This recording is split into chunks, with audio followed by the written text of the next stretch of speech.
யெகோவாயிரே பிரேட்டின் வழியாக தேவநாமம் மகிமைப்படுவதாக. உங்களையும் வெல்கம் பண்ணுறேன். பிரியமானவர்களே, இன்றைய தினத்தில் ஒரு சின்ன ஸ்டோரியோட ஸ்டார்ட் பண்ணலாமா? பழைய காலங்களில் மின்சார வசதிகள் இல்லாத போது ஒரு வீட்டில் சில விளக்குகளை எண்ணெய் விட்டு எரிய வச்சாங்க. அவை எரிந்த போது அதில் ஒரு விளக்கு நினச்சிதான், நான் எனது பிரகாசத்தை கொஞ்சம் மங்கலாக எரிந்தால் என்ன, மற்ற விளக்குகள் எரியிறாங்கல்ல அப்படின்னு தனக்குள்ளே நினச்சிதான். விளக்கை ஏற்றினவங்க நினச்சாங்க, ஏன் இந்த விளக்கு எரியலை அப்படின்னு. கொஞ்சம் எண்ணெய் ஊற்றி பார்த்தாங்க, திரியை சரி செய்து பார்த்தாங்க. ஆனால் விளக்கு எரியல்ல.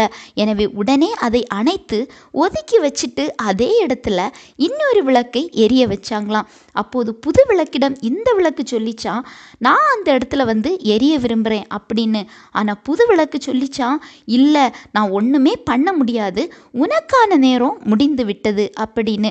பிரியமானவர்களே, இந்த கதையில் ஏதாவது உங்களுக்கு புரிஞ்சுதா? ஆண்டவர் நம்மையும் இந்த உலகத்தில் இந்த விளக்கை போல வச்சிருக்காங்க.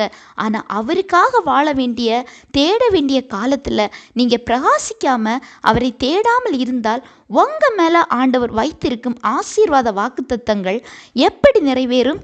ஏசாயா 55:6 பார்க்கும்போது, கர்த்தரை கண்டடையத்தக்க சமயத்தில் அவரை தேடுங்கள், அவர் சமீபமாய் இருக்கையில் அவரை நோக்கி கூப்பிடுங்கள். அதாவது அவரை தேட வேண்டிய நேரம் நீங்கள் வழி விலகி தேடாமல் இருந்தால் அந்த இடத்துல ஆண்டவர் இன்னொரு நபரை கூட எடுக்கலாம்.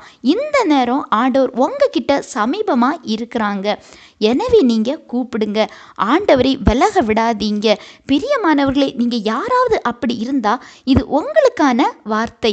வசனங்கள் வழியாக ஆண்டவர் உங்கள் கூட பேசி எச்சரிக்கும் போது அசால்ட்டாக இருக்கீங்களா?